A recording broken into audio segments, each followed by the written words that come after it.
y que fue un funeral fuera de lo común. El ataúd estaba cubierto con la bandera norteamericana. El presidente, todo su gabinete, los congresistas y muchos dignatarios estuvieron presentes. Representantes de muchos países del mundo asistieron a ese funeral. Si usted hubiera sido una persona ajena a todo y no hubiera visto al presidente en ese sitio, hubiera pensado que este servicio fúnebre era en homenaje al presidente.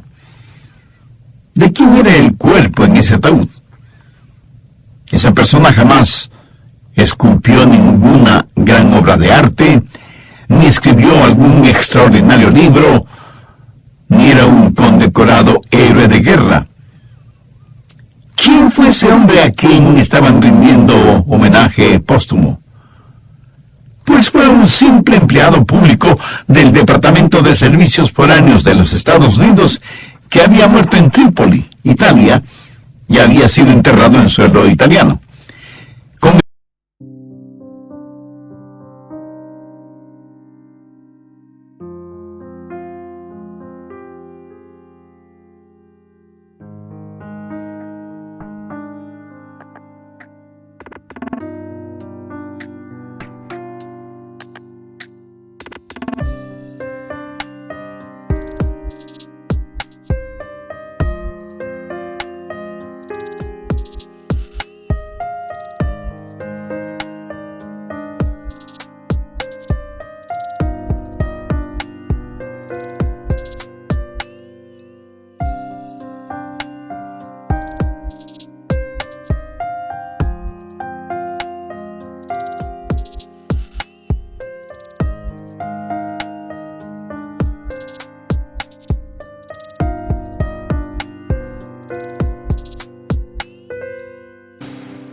Consentimiento del gobierno italiano, desenterraron su cadáver y lo trajeron a los Estados Unidos para enterrarlo en suelo norteamericano.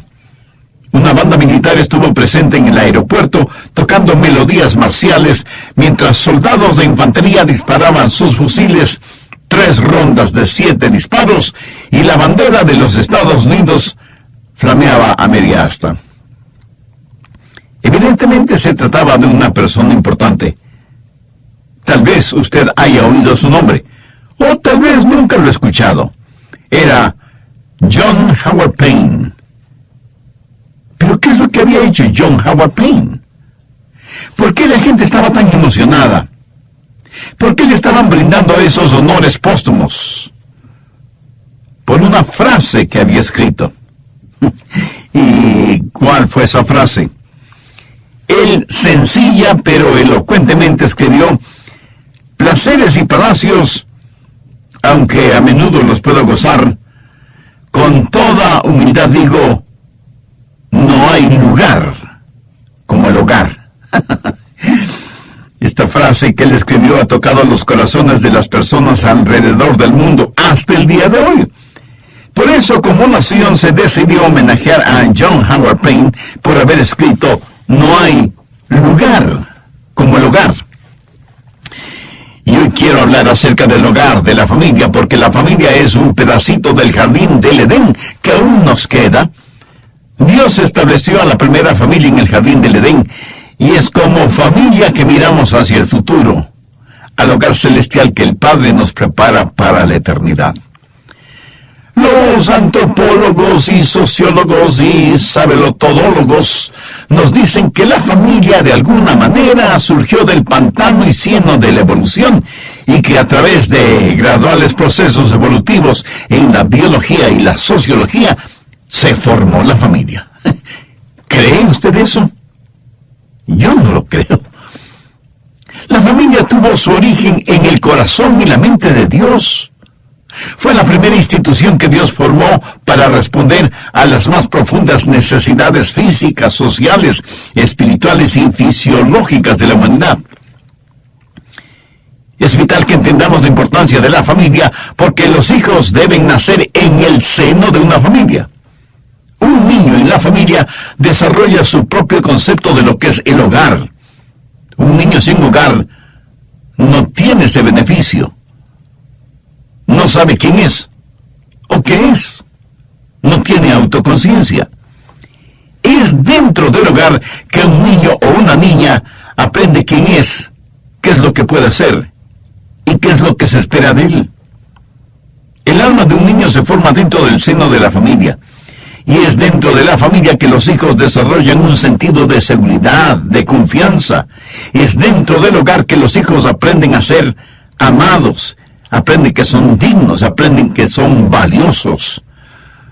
Un hijo mira el rostro de sus padres y ve en los ojos de su madre eso que intuye es amor. Y se siente apreciado porque su madre le ama, porque su padre le ama. Un niño adquiere el concepto de sí mismo en el hogar, adquiere el concepto de la familia en el hogar.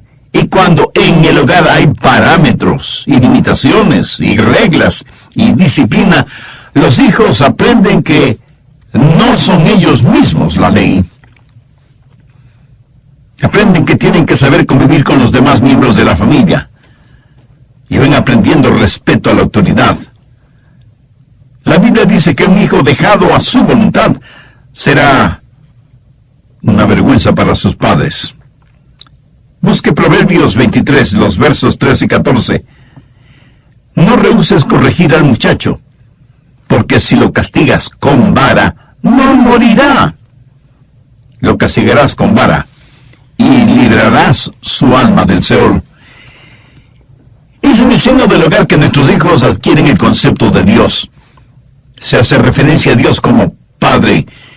Y si nuestros hijos no reciben amor, misericordia, gracia y cuidados, el concepto de ellos acerca de Dios será totalmente torcido. La familia es la unidad básica de la sociedad, y por eso es que Satanás, desde el jardín del Edén hasta nuestros días, ha declarado la guerra a la familia. Por eso es que muchos seriamente preocupados preguntan, ¿hay algún futuro para la familia? ¿Es la familia una institución que continuará existiendo o llegará a pasar con la familia lo que ha pasado con los mastodontes y los dinosaurios que han desaparecido? ¿Se volverá la familia solo una reliquia de otra época? Mi amigo, hay ciertas cosas en la vida que son absolutamente no negociables.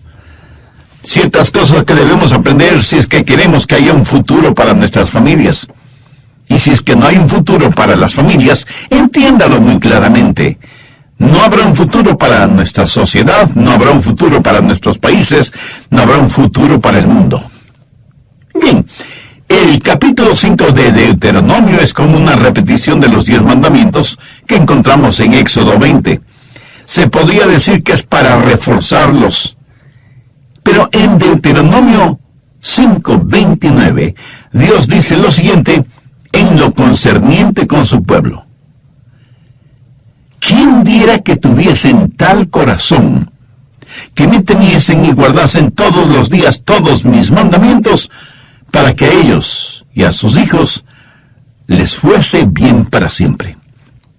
Dios está diciendo que si ellos guardan, cumplen sus mandamientos, habrá un futuro para la familia. Creo que todos conocemos los 10 mandamientos, y cuando digo conocer, admito que esto no significa necesariamente que los obedecemos. Como ya lo mencioné, y usted seguramente lo sabe muy bien, los 10 mandamientos los encontramos en Éxodo 20 y en Deuteronomio 5. Pero quiero que veamos Deuteronomio 6, desde el verso 1. Estos pues son los mandamientos, estatutos y decretos que Jehová vuestro Dios mandó que os enseñase, para que los pongáis por obra en la tierra a la cual pasáis vosotros para tomarla, para que temas a Jehová tu Dios, guardando todos sus estatutos y sus mandamientos que yo te mando, tú, tu hijo, y el hijo de tu hijo, todos los días de tu vida. Aquí Dios está hablando del futuro para la familia. Ahora, ¿por qué debemos guardar, obedecer y cumplir sus mandamientos? El final del verso 2 tiene la respuesta. Para que tus días sean prolongados. Veamos el verso 3. Oye pues, oh Israel, y cuida de ponerlos por obra para que te vaya bien en la tierra que fluye leche y miel, y os multipliquéis, como te ha dicho Jehová, el Dios de tus padres. El verso 4 es tal vez el más importante para un judío ortodoxo, o el más importante en las Escrituras. Oye, Israel, Jehová, nuestro Dios, Jehová uno es. Ahora quiero que note cuidadosamente lo que entonces se le dijo a Israel y lo que se nos dice a nosotros en la actualidad, desde el verso 5. Y amarás a Jehová tu Dios de todo tu corazón y de toda tu alma y con todas tus fuerzas. Y estas palabras que yo te mando hoy estarán sobre tu corazón y las repetirás a tus hijos y hablarás de ellas estando en tu casa y andando por el camino y al acostarte y cuando te levantes, y las atarás como una señal en tu mano y estarán como frontales entre tus ojos, y las escribirás en los postes de tu casa y en tus puertas. Esto es lo que Dios dice que debemos hacer para el futuro de la familia. Por lo tanto, debemos instruir a nuestros hijos para que como familia, como sociedad, como nación, tengamos un futuro. Al respecto, quiero que note algunos puntos muy importantes. Primero, el hogar es la universidad de la vida. Dios dice que sus mandamientos deben ser enseñados en el hogar, en el seno de la familia. Dios no dio estos mandamientos al gobierno, aunque los gobiernos deberían guiarse por ellos. Dios no dio estos mandamientos a la industria, aunque todos los industriales deberían aprender de ellos. Dios no dio estos mandamientos al sistema educativo, aunque la educación puede beneficiarse de ellos. Dios dio estos mandamientos a la familia. Entiende el texto y el contexto para que no tenga ningún pretexto. El plan prioritario de Dios es que la fe debe ser transmitida de los padres a los hijos. Nuestros hijos deben ver nuestra fe en Dios, en todo lo que hagamos, en todo lo que decimos. La atmósfera o medio ambiente en el cual nuestros hijos crecen debe estar saturada de piedad, basada en el cumplimiento de los 10 mandamientos. Y porque la familia es el centro, el corazón, el núcleo, el diablo ha declarado una guerra feroz y sin cuartel contra la familia. Segundo, los padres son los profesores en esta universidad. Los padres, y con esto quiero decir papá y mamá, son los profesores. Mire la primera parte del verso 7. Y las repetirás a tus hijos. En algunas versiones bíblicas, la palabra repetirás está traducida muy correctamente como enseñarás. ¿Sabe lo que muchas veces es un delincuente juvenil? Es un jovencito o una jovencita tratando de actuar como sus padres. Muchas veces hablamos de hijos irresponsables cuando el verdadero problema son los padres irresponsables. Padres y madres que no hacen lo que deberían hacer como padres y han botado a la basura sus responsabilidades.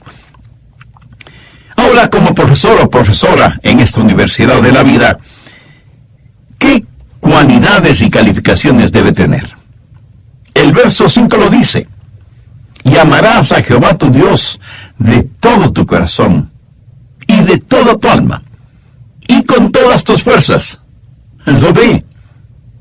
Esto es un requisito indispensable para ser un profesor o profesora en la universidad de la vida. Ustedes como padres, como profesores, deben entender lo siguiente: hay un control central en cada hijo, y usted no puede controlar el control central de su hijo o de su hija, porque ellos son los que controlan ese control central. ¿Sabe qué? Dios no va a pasar por encima de ese control, porque Dios no va a forzarle ni a usted, ni a sus hijos, ni a nadie a comportarse de cierta forma. Dios le capacitará para eso, Dios le guiará. A Dios le gustará que usted haga ciertas cosas, pero en última instancia usted es quien decide. Por lo tanto, una de las cosas más sabias que usted debe aprender es que usted no puede tomar decisiones por sus hijos. Es cierto, lo puede hacer cuando son pequeños y los puede guiar. Pero llega un momento en la vida de nuestros hijos en el cual ellos deben tomar sus propias decisiones. Usted toma sus propias decisiones. Nunca fije metas u objetivos para los demás, porque usted no puede controlar el control central de nadie. Yo tengo deseos para mis hijos y tengo deseos para mis nietos. ¿Sabe lo que deseo para ellos? Que amen a Dios con todas las fuerzas de su ser, que vivan vidas puras, piadosas y honestas, que nos amen a Joyce y a mí, sus padres, que nos amen nuestros nietos, que se amen entrañablemente los unos a los otros y que Dios les use poderosamente. Ese es el deseo de mi corazón y mi oración por ellos. Mi esposa y yo oramos diariamente por ellos, nombrando a cada uno de ellos. Yo tengo deseos para mis hijos y nietos, pero tengo metas para mí mismo. Mi meta es ser un buen padre. He determinado en mi mente que quiero ser un buen padre, porque puedo tomar esa decisión yo mismo. Así como me decidí por Jesús, así como decidí que por la gracia de Dios sería un buen padre y que amaría a Dios con todo mi corazón. Así que la calificación o cualidad para ser un buen profesor en la universidad de la vida es amar a Dios con un amor sincero, sin mediocridades. Nuestros hijos necesitan ver en nosotros que amamos a Dios honesta, sincera y apasionadamente. Y recuerde que los hijos pueden detectar una falsedad en forma intuitiva. Sus hijos saben que usted no es perfecto, pero también saben que usted ama a Dios con todo su corazón, porque vive y actúa motivado por ese amor. Y usted debe amar a Dios no solo con su corazón, sino también con su alma, o sea, con su ser interior. De paso, permítame decir que si usted quiere saber si ama a Dios con toda su alma, hay dos cosas que debe examinar: su chequera o su cuenta de ahorros y su agenda. La primera para saber en qué está invirtiendo el dinero y la segunda para saber en qué o cómo invierte su tiempo, para saber qué es lo que realmente tiene importancia para usted. Sus hijos deben saber que no hay ningún rincón en su vida que tenga el rótulo de privado, aún para Dios. Y esto tiene que ver con lo que lee, la música que escucha, sus canales favoritos en la televisión, las páginas de la internet que consulta, las diversiones que tiene, etc. Y comenzaré haciendo un breve resumen de lo que estudiamos en el programa anterior en relación con el futuro de la familia. Dije que la familia es la unidad básica de la sociedad y por eso es que Satanás, desde el jardín del Edén hasta nuestros días, ha declarado la guerra a la familia. Por eso es que muchos seriamente preocupados preguntan: ¿hay un futuro para la familia? ¿Es la familia una institución que continuará existiendo? ¿O llegará a pasar con la familia lo que ha pasado con los mastodontes y los dinosaurios que han desaparecido? ¿Se volverá la familia solo una reliquia de otra época? Amigo, hay ciertas cosas en la vida que son absolutamente no negociables. Ciertas cosas que debemos aprender si es que queremos que haya un futuro para nuestras familias. Y si es que no hay un futuro para las familias, entiéndalo muy claramente, no habrá un futuro para nuestra sociedad, no habrá un futuro para nuestros países, no habrá un futuro para el mundo. Y vimos ya dos principios importantes. Primero, el hogar es la universidad de la vida. Y segundo, los padres son los profesores en esta universidad. Tercero, los 10 mandamientos son el plan de estudios. En el capítulo 5 de Deuteronomio tenemos los 10 mandamientos. Y en el capítulo 6 dice que los padres deben enseñar esos mandamientos y estatutos a sus hijos y nietos. Ahora permítame decir algo en forma muy enfática. Los 10 mandamientos no son accidentales ni incidentales, son fundamentales, dados primordialmente a los padres para que los enseñen a sus hijos y nietos en el seno de la familia. Estos mandamientos son sólidos como el acero, pero no son frías y rígidas restricciones. Son leyes liberadoras de vida. Son las paralelas sobre las cuales el tren de la vida con el núcleo de la familia debe recorrer. En la actualidad, muchos cristianos evangélicos están molestos y se quejan porque los 10 mandamientos ya no se exhiben en los salones de clases de escuelas y colegios. Y estoy de acuerdo en que eso es muy triste. Pero pregunto, ¿cuántos de ustedes tienen los 10 mandamientos en la sala o el dormitorio de sus hijos, o aunque sea en el garaje o el sótano de su casa, o en algún lugar en donde constantemente todos los miembros de la familia puedan leerlos? Al respecto, Dios les dio a los israelitas órdenes concretas y precisas. Veamos Deuteronomio 6:9. Y las escribirás en los postes de tu casa y tus puertas. ¿Para qué? Pues para que todos los miembros de la familia, al salir de la casa o al entrar en la casa, pudieran leerlos.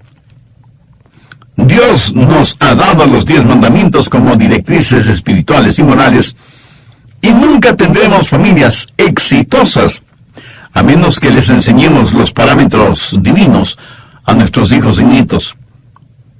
Mi amigo, en la sociedad actual en la que vivimos, no es suficiente el decir a nuestros hijos, porque yo lo digo. Más bien, con la Biblia en la mano, debemos decirles, mira, hijo o hija, esto es lo que Dios enseña en su palabra.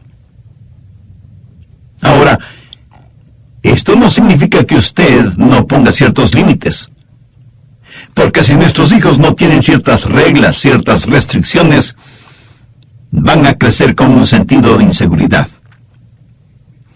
Y desde ya debo decirles que ellos empujarán y probarán esos límites. Eso es normal y natural, y no hay nada de malo en eso. Eso es instintivo en la vida.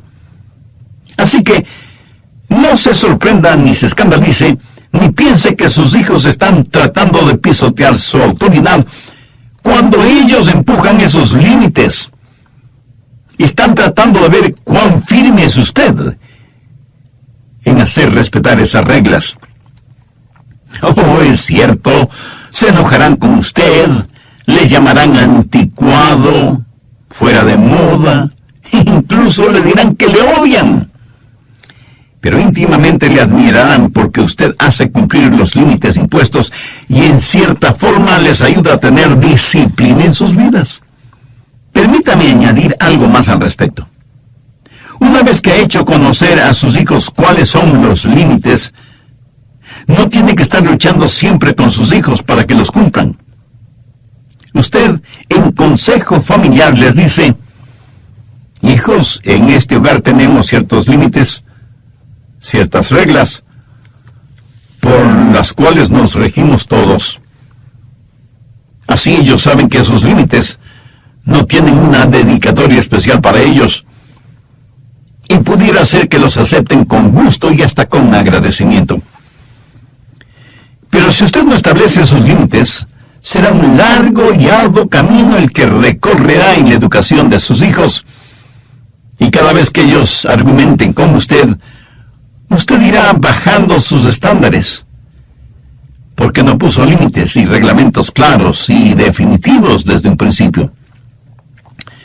Los 10 mandamientos necesitan saber que ya están inscritos en esta universidad de la vida, y están inscritos desde muy temprana edad. Francisco Javier fue un muy conocido educador católico, y él alguna vez dijo, permítanme educar a sus hijos hasta los 7 años de edad. Después de eso, les puede enseñar cualquiera. Lo que está diciendo es que el carácter de un niño o una niña está formado para cuando cumple sus 7 años de edad. Una señora le preguntó a su pastor, Pastor, ¿cuándo debo empezar el entrenamiento espiritual de mi hijo? Y el pastor a su vez le preguntó, ¿y qué edad tiene su hijo? Ella le dijo, pues, tiene 5 años de edad. Y el pastor, sin ningún titubeo, le dijo, hermana, usted está atrasada 5 años. Y yo diría 5 años y 9 meses, porque los hijos deben ser entregados a Dios antes de que nazcan. Dios le ha dado a usted hijos para que los críe, los eduque e instruya. Ese es su sagrado deber y responsabilidad. No es la responsabilidad ni del gobierno ni de la iglesia, de la denominación que sea, el criar a sus hijos. Quinto, la vida es el laboratorio. Veamos nuevamente Deuteronomio 6, los versos del 7 al 9. Y las repetirás a tus hijos, y hablarás de ellas estando en tu casa y andando por el camino y al acostarte, y cuando te levantes, y las atarás como una señal en tu mano, y estarán como frontales entre tus ojos, y las escribirás en los postes de tu casa y en tus puertas. ¿Cómo se debe enseñar la palabra de Dios? Primero, la palabra de Dios debe ser enseñada convincentemente. ¿Qué es lo que dice el verso 6? Y estas palabras que yo te mando hoy estarán sobre tu corazón. Y no se necesita ser un científico para entender que si la palabra de Dios no está en su corazón, pues usted no tiene nada para enseñar. Porque como bien dice el refrán popular, nadie puede dar lo que no tiene, ni enseñar lo que no sabe. Aunque ahora, en nuestro mundo actual, se puede hacer lo primero, y con falsos diplomas académicos, aún los ignorantes están enseñando su ignorancia.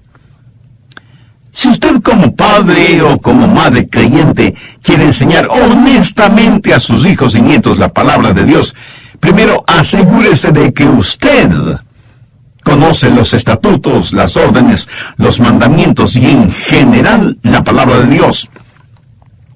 El Salmo 112, los versos 1 y 2 dicen, bienaventurado el hombre que teme a Jehová, y en sus mandamientos se deleita en gran manera. Su descendencia será poderosa en la tierra.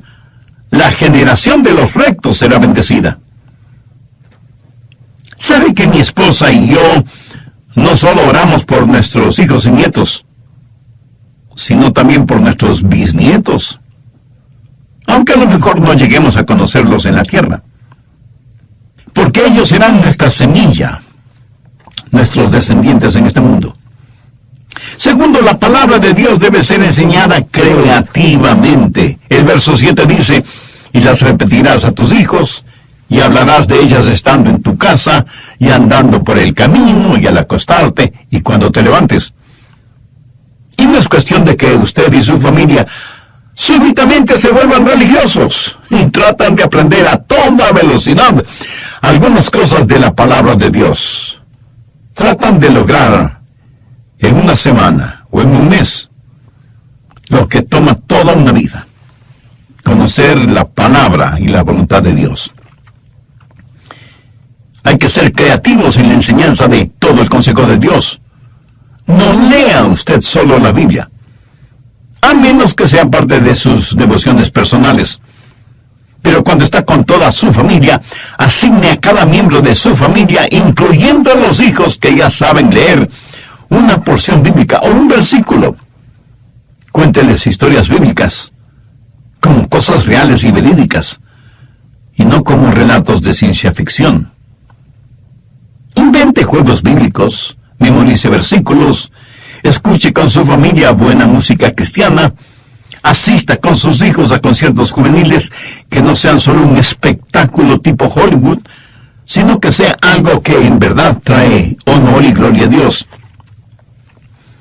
Si quienes no conocen a Dios son tan creativos al presentar sus ideas en todos los niveles de la actividad humana, ¿somos nosotros, llenos del Espíritu de Dios, menos creativos que ellos?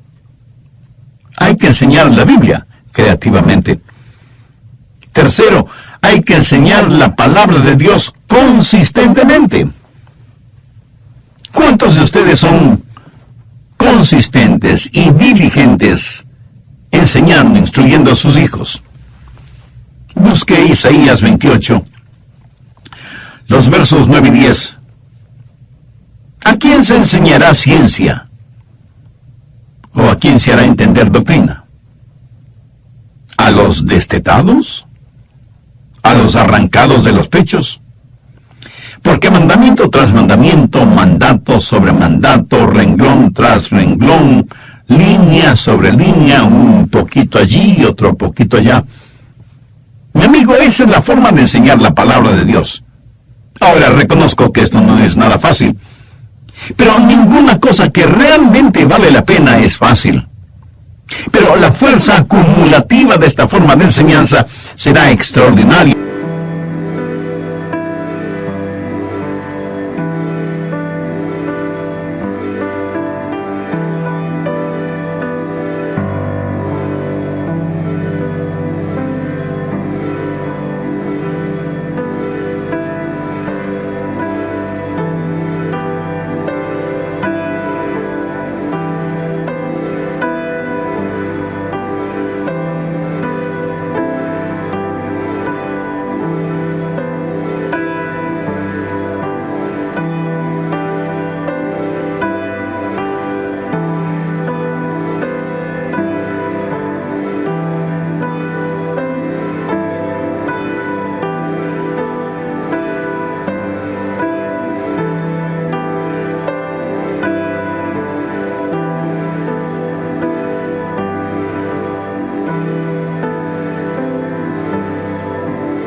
La palabra de Dios como si es que estuviera dando a sus hijos, nietos o vecinos un purgante o aceite de bacalao.